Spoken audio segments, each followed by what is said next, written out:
These are my favorite recommendations from 2020, Part 2. In 2020, I emailed 157 art-related items to members of my free Sunday recommendations list. To join, just email me at durantidiane@gmail.com. For supporters, I recommended 51 more items. The items in this and the preceding post are my own favorites. So, under classical music, my favorite is Schubert's Symphony No. 9, The Great, which premiered in 1825.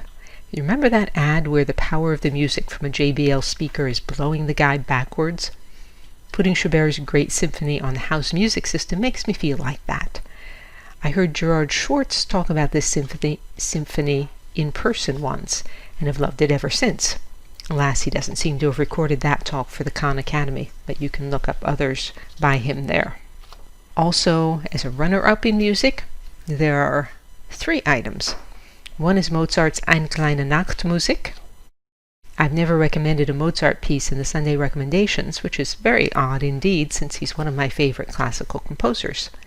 So, here it goes. In 1787, around the time Mozart was working on Act 2 of Don Giovanni, he noted in his journal that he'd finished a piece he described as Eine kleine Nachtmusik, a short serenade. We don't know for whom it was written or when it premiered. His widow Constanze sold the manuscript of it in 1799 as part of a bundle of Mozart's compositions. It was finally published in 1827. Today it's one of Mozart's most frequently performed compositions. I never tire of its effervescence. Another runner-up is Beethoven's Sonata No. 3 in A-flat for cello and piano, which premiered in 1808. I've given you a link to a performance at the Salzburg Festival in June 2020 during the pandemic by Solga Betta on violoncello and Seong-Jin Cho on piano. And the third runner-up is Gerard Schwartz's analysis of Brahms's Academic Festival Overture. This piece was composed, the Brahms piece, was composed in 1880 when Brahms, in his 40s, was given an honorary doctorate by the University of Breslau. The piece incorporates 4 drinking songs commonly sung by European students, including my personal favorite, Gaudiamus Igitur. That particular song came up a few weeks ago in the Gary Cooper movie Ball of Fire, which is mentioned in the recommendations below. Schwartz is brilliant at commenting on how the various sections of the orchestra are building suspense or working together. The video of Gerard Schwartz's talk frequently shows the score with the part under discussion highlighted. I've also given you a link to the full piece without commentary as conducted by Leonard Bernstein, and links to each of the 4 drinking songs that are incorporated in the Academic Festival Overture. And now we move on to popular music. This is a tie between God Bless the USA, sung by Home Free.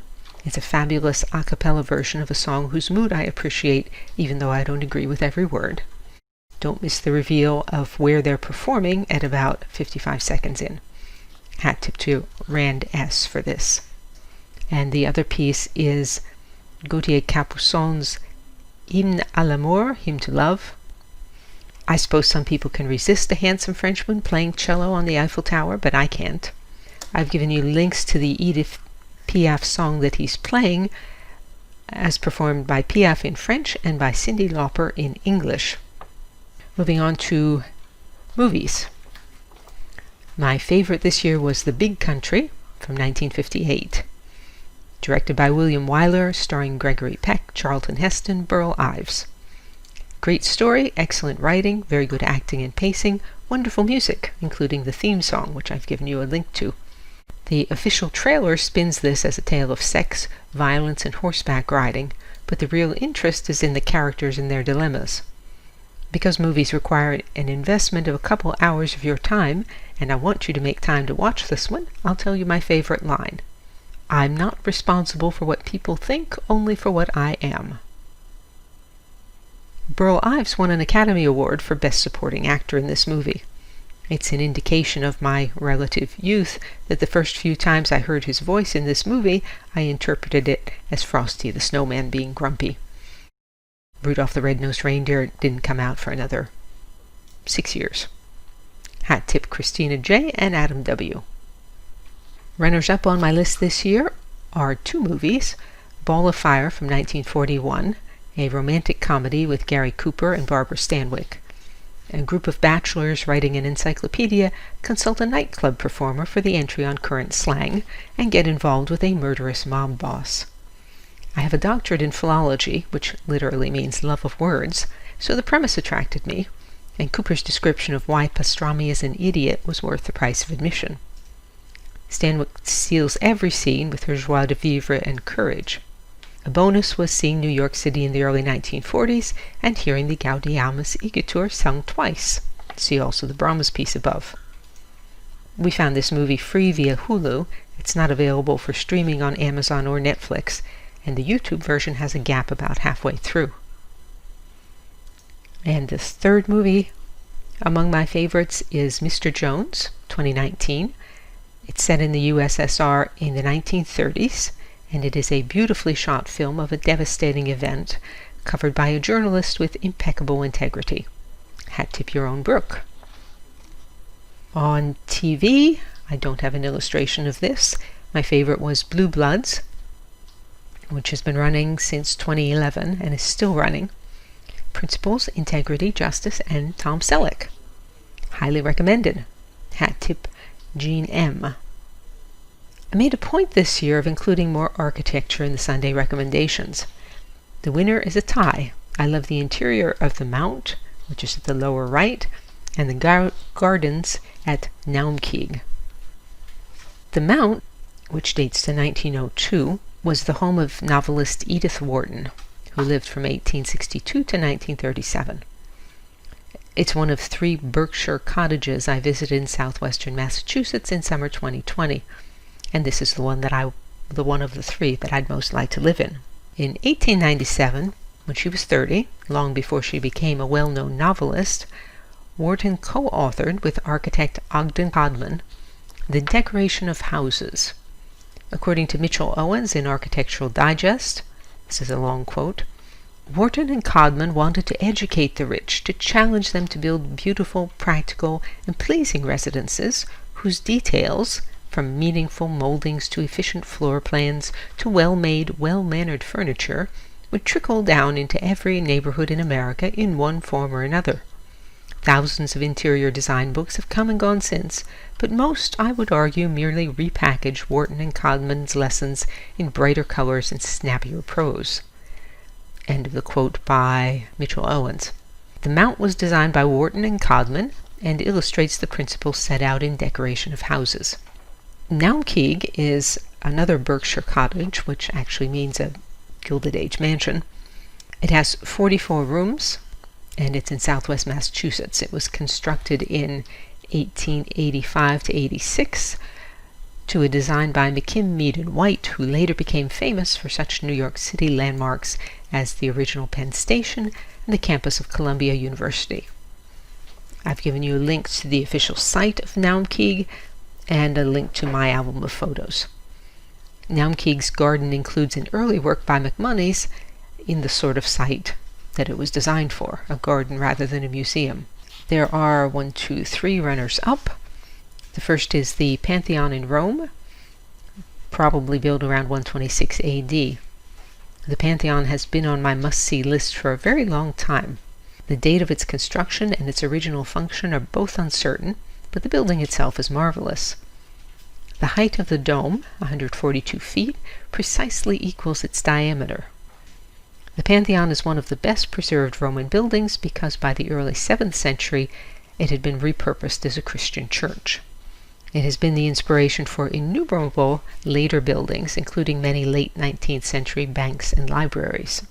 Another runner-up by Juan, the ceilings of San Juan de los Reyes, Toledo. These date to 1477 to 1504. I adore ceilings in the flamboyant Gothic style for their symmetry and exuberance. This example is from a monastery in Toledo, Spain, and it was commissioned by the Catholic monarchs, Isabel and Ferdinand, who later bankrolled Columbus's voyages. San Juan de los Reyes was badly damaged by Napoleon's troops, abandoned in 1835, and painstakingly restored from 1883 to 1967. For examples of similar amazing ceilings, do a Google search of flamboyant Gothic ceilings images. And the last among my favorites for architecture is the Lonja de la Seda in Valencia. You say, oh Diane, not another cathedral. Well, it's not another cathedral. The Lonja de Seda means silk exchange. This building was constructed on the cusp of the Middle Ages and Renaissance, and like the Palazzo Vecchio in Florence and the Doge's Palace in Venice, it was built for commerce. Cities on the Mediterranean, such as Venice, Barcelona, and Valencia, were centers of European trade with the East, including silk, until Columbus and other discoverers opened up the sea routes to Asia. Around the interior of the main hall, with its enormous spiral columns, runs a Latin inscription in gilt letters that's also on the cusp of medieval and modern. In both these pictures you can see it sort of 2/3 of the way up the wall. Translated, it says, "I am a celebrated house built in 15 years.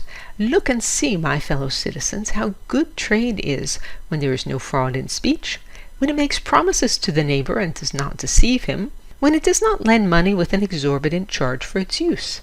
The merchant who acts this way will have abundant wealth, and in the end will enjoy eternal life." All right, we move on to decorative arts.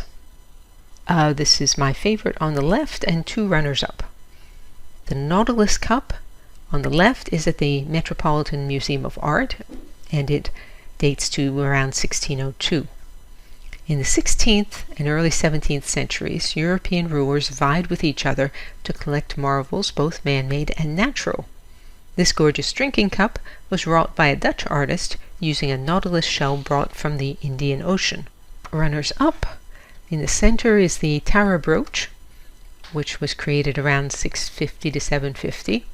Before Velcro, before zippers, before buttons, before fitted garments, if you were lucky enough to have a heavy piece of fabric to keep you warm, you held it in place with a brooch, a sharp pin that often had a decorative face piece. Examples survive from as early as the Bronze Age. A brooch made a statement about your fashion sense and your wealth, and unlike real estate, it was portable and easily hidden. The Tara brooch was made in the depths of the Dark Ages in Ireland and was buried when some unknown invaders approached. I love the fact that even at a time when most men had forgotten to read and were barely subsisting, one artisan took the time to create this intricately detailed piece of decorative art. The other runner-up is a Greek coin from Syracuse by an artist named Ioannitos. Dates to around 413 to 400 BC. The Greeks produced not only gorgeous life-size and over-life-size sculptures, but beautiful works on a small scale. Syracuse's coin designers, Kimon and Ioannitos, produced this 10 drachma piece, which is considered by many collectors to be the finest coin from the ancient world.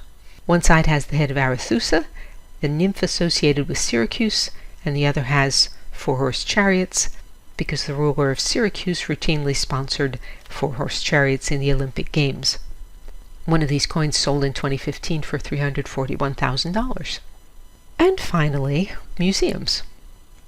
For a couple years I did posts on my 5 favorite pieces from a variety of museums. You can find those by looking for 5 favorites in the tag cloud on my website. This year I switched to a series of posts on 3 museums that I'd visited with my camera in my hand. The first was Brook Green Gardens in Murrells Inlet, South Carolina, which has figurative American sculpture of the 19th and 20th centuries. The second that I visited was the Isabella Stewart Gardner Museum in Boston, Massachusetts, which has an eclectic array of art from all times and all places. And the third is the Wadsworth Athenaeum in Hartford, Connecticut, which has Western art, mostly Renaissance and later, including an excellent collection of Hudson River School paintings. This series will be continuing in February of this year. In 2020, I published 4 books. I published Innovators in Sculpture and Innovators in Painting, which have been in the works for many years. I've given you a link to the blog post on them, which explains why they're unique. I also published Getting More Enjoyment from Sculpture You Love, which is an anthology of 16 essays that that I've written over the years demonstrating how to analyze sculpture, and I published the second volume in my edition of Henry Kitchell Webster's Collected Short Works and Related Correspondence. All these are available in print and Kindle formats through my Amazon author page. You can also look for my writings on the Books and Essays page of DianeDurantewriter.com. DianeDurantewriter.com has hundreds of posts on sculpture, painting, architecture, and my other obsessions. To join the Free Sunday Recommendations email list, visit the URL that's on your screen or email me. And you can say, "Well done, Diane," or support my work and receive rewards by means of the tip jar on DianeDurantewriter.com. Thanks as always for listening.